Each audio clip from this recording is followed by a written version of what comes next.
What's happening, people? Welcome to the Social Work Race podcast.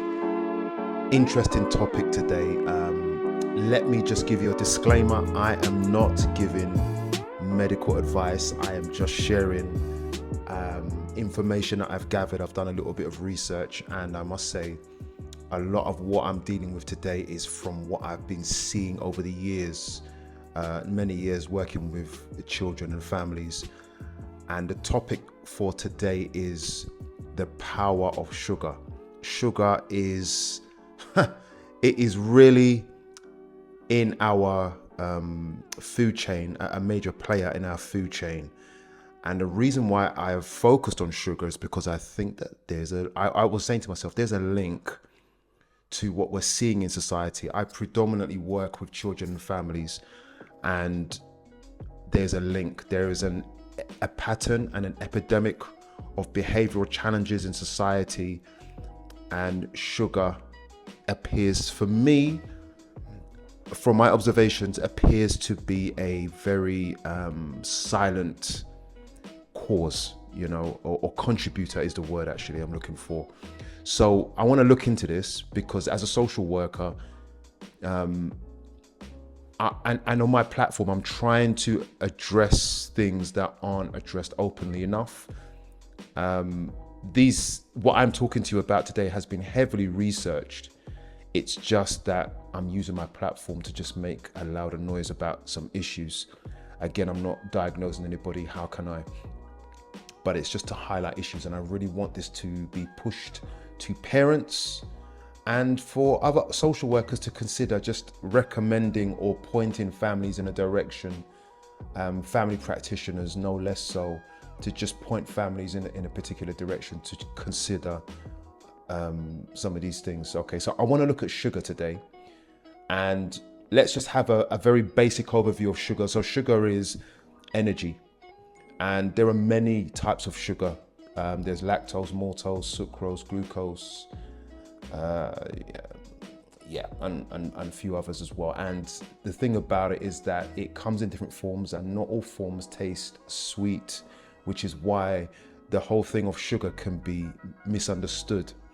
Okay, and I qualified, about 15 years ago as in clinical nutrition. So I have a bit of an understanding, and I have got a lot of an awareness about how sugar is in the food chain, and some types of sugar humans have a problem with. But for political reasons, they are not addressed, but we won't go into all of that. But sugar, whenever we eat something, your body is always trying to convert it to glucose. And what I think is happening, and it's not a secret, it's really, especially in certain cultures, is that sugar in the body, we have far too much of it. Basically, we have far too much energy in the body that we're using. So we know, it can create issues like diabetes, and I think even recently they've said that Alzheimer's is type 3 diabetes. So we've got a serious issue with sugar in the system. And just to medicate it is really not the solution. It might help temporarily, but it's not the solution. So let's look into this. And just to be clear, you've got carbohydrates and starches as well, and even protein can be converted to energy. But some have different effects than others, so to speak. So you've got biscuits, sweets, cereals. Most cereals, the vast majority of cereals on the market are just sugar, heavily loaded with sugar. Now, today we are focusing on children and families, more children. And the reality is that when we are thinking that we're doing the best thing for our children, really, we are probably poisoning our children and creating problems that we don't even understand. And on top of that, we have a low fiber diet. I'll give an example of some things that I've seen. I've seen young children who are of the pushchair age. Do you know what I mean by pushchair? Stroller age, with a fruit shoot. I've tasted a fruit shoot once, and this fruit shoot was the sweetest thing I've ever tasted. And imagine that so many children are pacified by their parents to keep the noise down, to stop them from whining, and giving them things as sweet as that. And it really does satisfy. there are a lot of studies that show that sugar is more addictive than cocaine. We've got to understand the power of this thing that we're talking about and the types of sugars. We won't be able to cover everything in this, but I want to highlight some studies that I've been looking at, and I'm going to point you to some current issues that exist in many children and families in society that we are missing. And it's to do with mental health, and I'm going to show you. Let's have a look at this. Excess sugar. I'm reading from a summary from many studies now, okay? Excess sugar consumption can have detrimental effects on brain development, on the brain development of our children.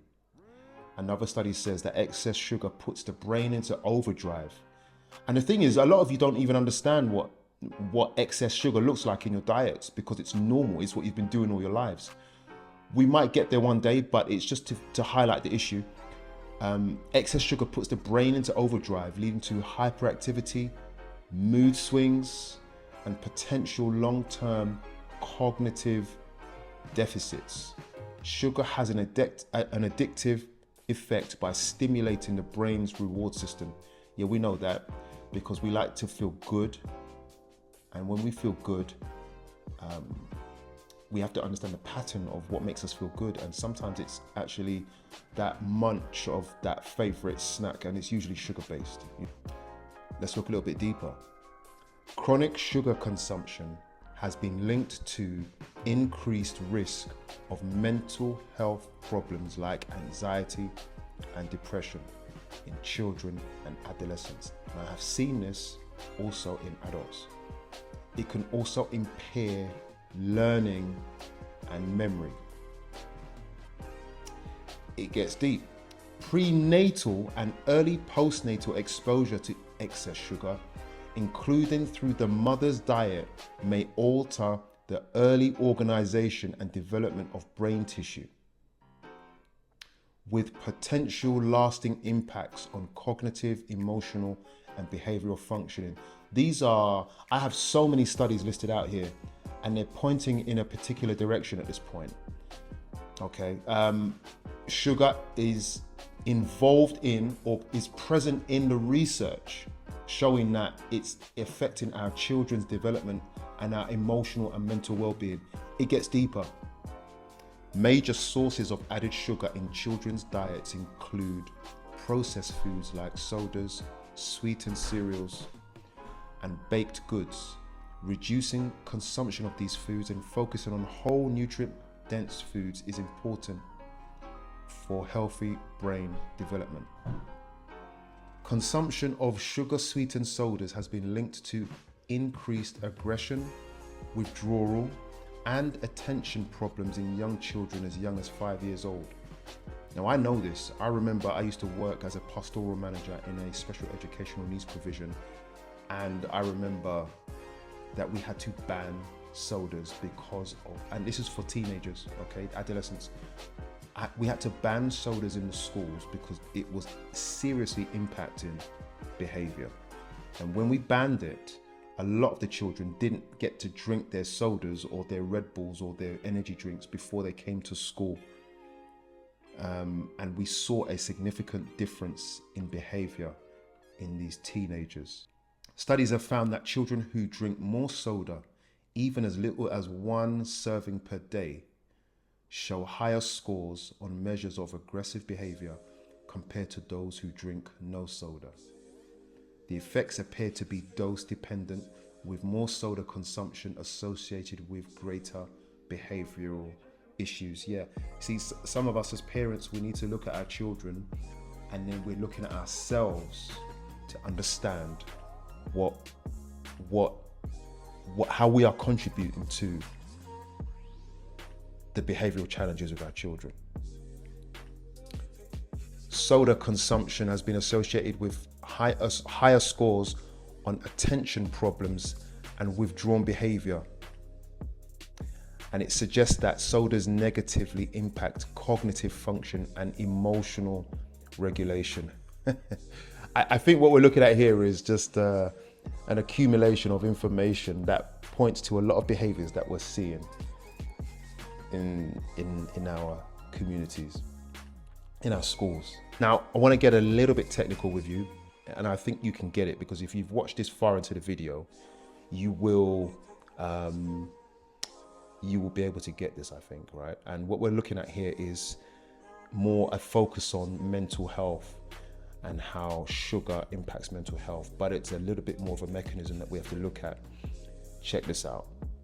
Excess sugar consumption, especially from fructose and glucose, and I'm not saying fruits are bad because fructose is found in fruits. I'm not saying fruits are bad because fruits come with minerals and vitamins and fiber, which really does negate the negative impacts of fructose. However, let's get into it. Excess sugar consumption, especially from fructose and glucose, can reduce the diversity and abundance of beneficial gut bacteria, and it creates an imbalance in the gut microbiome. So if you are a regular consumer of sweets and carbs and sodas, and a lot more, there's so many studies on sugar and how it affects the gut bacteria that we need, which is a part of our immune system. The gut bacteria byproduct goes into the bloodstream, goes into the brain, and either makes you feel well or unwell, happy or sad, gives you a sense of well-being. The byproduct of these bacteria that are feeding off of the food that we put in are actually giving us the benefits are gained through our mental health. And a lot of studies I've seen years ago now indicate that gut bacteria and mental health are so entwined and so connected that you can't separate them. So it indicates that what we put in our mouths is either creating a mental health crisis or reducing the chances of it happening. Do you understand? It goes on further to say that sugar appears to inhibit the production of proteins required for colonization of certain beneficial bacteria. This prevents these good bacteria from establishing themselves in the gut. So when you say had a sweet or in fact, you can tell me, because there are certain times that you will eat certain things that make you feel sleepy and tired. I'll give you an example. I think I have to call them out. Of course, we've all had McDonald's. After I eat McDonald's, I feel like crap. Yeah, and that's an example of the fact that what you put in your gut really does determine how you feel, and how you feel is how you feel. That is your mind, and your mind is connected to your bloodstream and your nerves and your gut. It's all one. So the way that I see my body is all one. I'm not going to just say my gut alone. My gut is a part of my mind, and that's the way I see it, and it works for me. When we eat food that's not the best for us, and we're not just looking at McDonald's, because bad food is also, you can buy that anywhere. When you buy these bad foods, what they will also do is create inflammation in the system. And in the West, we're not so aware of this. We don't understand that kind of dynamic of systemic inflammation, but what we do have a sense of is how good we feel after a meal. And we're looking at also our children.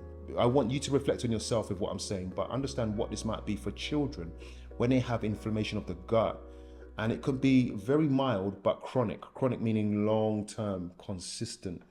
And when that happens, their minds are under attack, so to speak. We have a serious epidemic of young people just feeling low, unhappy, and anxiety and depression are just now, some of the most common words we're hearing in the system for teenagers now. Why? And we know that exercise plays a big role in how well people feel. It's not something that everybody's about. Not all our young people like exercise or do exercise. But what is interesting is that we do know how our teenagers eat. I worked with a family who have a number of young children, and they eat Frosties for breakfast, and that's just a sugar overload. And their behavior in school is really challenging. The parents don't get it. They think that they're doing the right thing, and that's my point. It creates fermentation, inflammation, and the good bacteria can't do their job for the mind, and so bad bacteria rise up, overtake, and put the mind in chaos, the functions of the brain can't take place. You could see me, I'm passionate about this. We're talking about the mental health and minds of our children.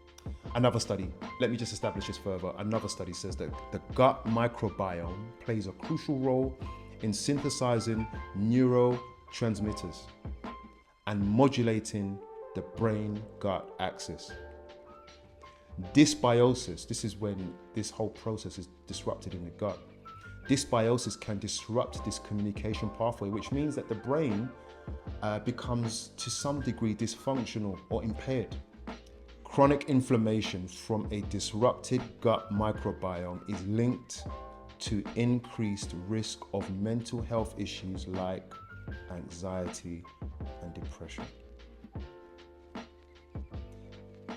Excess sugar overstimulates the brain's reward system, potentially leading to addictive behaviors and mood disorders. It's a lot. I think we just have to establish, I've worked with some families, and you could go into a house as a social worker, and I'm not by any means judging everybody at all, but as a social worker, you can go into someone's home and just, you look at the diet and then you can get the mood. Sometimes you'll go into a home and if you don't see a load of alcohol bottles, you'll see loads of tins of, say, Dr. Pepper and those other addictive drinks, Iron Brew and stuff like that, and just get a sense that people are just trying to get by. Life is hard. Some people are just, their head is just above the water and they've never really had a hope. Yep, they have children, they have families, and they just are struggling. And I hope that this message would encourage you to do something really simple. And that is first to just accept that something needs to change. This video is not a criticism of any one individual. This is a video of shedding light. And it comes without judgment, because I am a victim of the same thing. I grew up with a terrible diet, and it could have been worse. Because there wasn't in my culture, there wasn't any awareness of the crap that I was putting in my body. And I remember when I was going to school, the way my mind up until the age of probably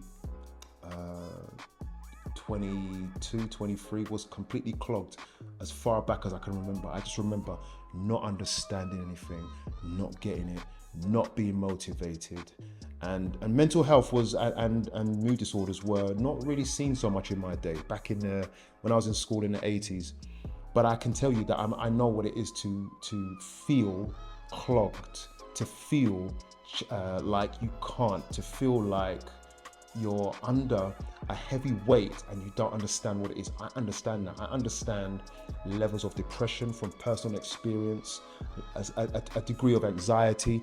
I understand it, and I'm saying I've made my way out. My brain is sharper now at nearly 50 than it has been my whole life.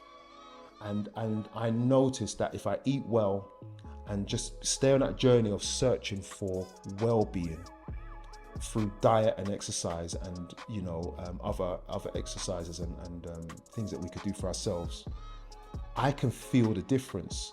I don't feel heavy, I don't feel drugged, I don't feel like I want to sleep all the time, and my mood is consistent. And that's a lot of that is down to putting in the work to just understand what I've been doing. And I've done that for my children, and they get it. And with children, I've got children from 10 to 20 odd. They understand, but they are on their own journey and battle of working it out for themselves.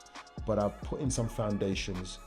There are certain things that we generally just don't buy in the house because I'm trying to protect them, because I get it. But it's still a journey for me. And I'm saying to you as parents, the best thing you could do for your children is not point out their problems, but first start with yourself.